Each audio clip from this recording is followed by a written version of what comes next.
Hi, is Misha Christina, agus is Dornálaíocht le fear na hhéireann. Táimid chun roinnt go lena Dornálaíocht a cleachta le chéile. An bhfuil sibh réig?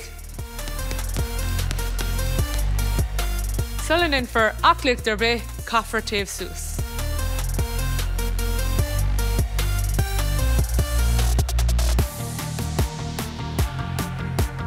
Sa Dornálaíocht, bíonn go leor brú ar na láimhe mar sin, den cinnte ara thuairt den na ristaí ach go háirithe.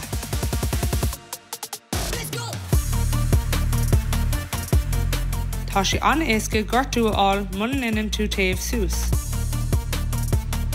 Tá sé an-háchtach fáisceán láimhe a caitheamh chun do láimhe a cosint.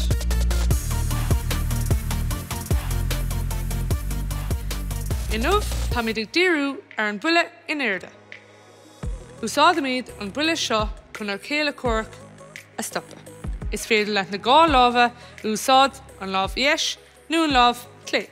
Ar dús, fáil bhí heasamh. An sin, chuir de láimh an Airde chun de aghaidh a cosint, agus tá muid chun tosnú leis an láimh dheis. Tá muid chun dul ón ar aghaidh, síos i gcrá dhiú, agus ar ais go dtí an aghaidh. Arís? Tá muid anois á dhéanamh ón láimh clé. Is féidir leat dhéanamh le na gá láimh anois, mar seo.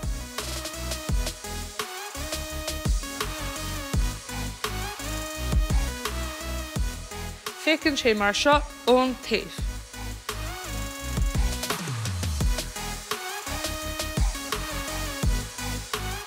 Má sibh, anois, tá scill nuaigh le núsáid sa bháinge Dornálaíochta.